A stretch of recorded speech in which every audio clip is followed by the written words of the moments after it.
11장 독공 1. 독실하게 공부하면 이루지 못할 것이 없습니다. 내가 신유년 여름에 돌을 받은 뒤부터 다만 독실하게 공부할 뿐이었는데 얼음물에 목욕하여도 오히려 따스한 기운이 돌고 불을 켜도 기름이 쫄지 않았습니다. 보기 드문 일도 이루어지니 일상은 여복할까요? 이런 일을 보더라도 정성 들여야 할 것은 도학입니다. 우물을 파야 물을 마실 수 있고 농사 지어야 먹을 수 있습니다. 사람이 마음 공부하는 것이 물 마시고 밥 먹는 일과 마찬가지입니다.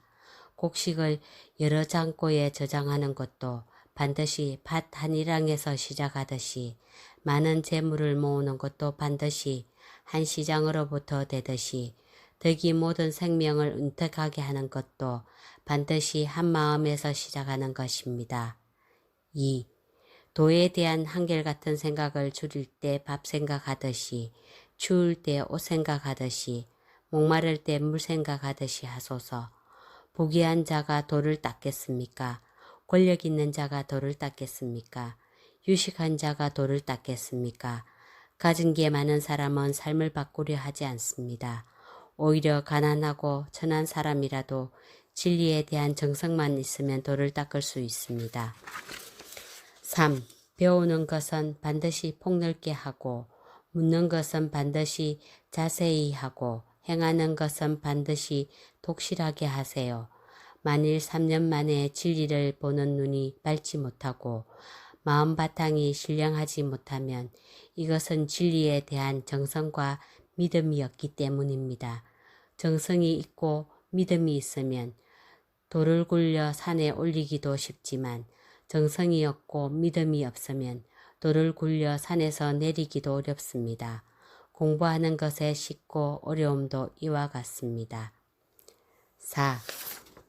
사사로운 욕심을 끊고 사사로운 물건을 버리고 사사로운 영화를 잊어야 한눌 기운이 모이고 신령함이 모여 환하게 깨달음이 있을 것입니다. 그리 되면 길을 갈 때 자연히 발끝이 평탄한 곳을 향하고 집에 있으면 정신이 조용한 데 모이고 자리에 앉으면 숨결이 고르고 편안하며 누우면 정신이 거룩한 곳에 들어 하루 종일 어리석은 듯하며 기운이 흔들림 없이 평정하고 심신이 맑고 깨끗합니다. 5. 내가 젊었을 때는 옛날 성현은 뜻이 특별히 남다른 표준이 있을 것으로 생각했습니다.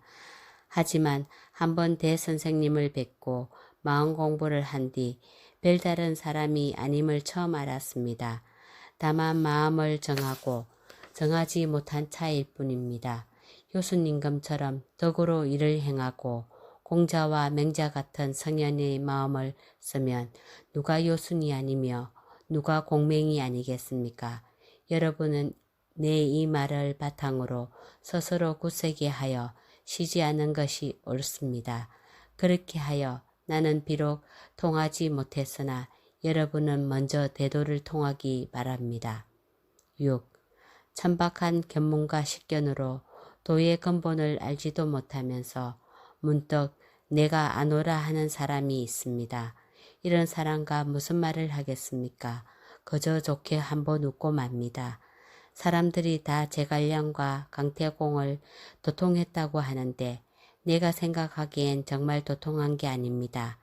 약간 마음이 열렸다고 어찌 도통이라고 할 수 있겠습니까?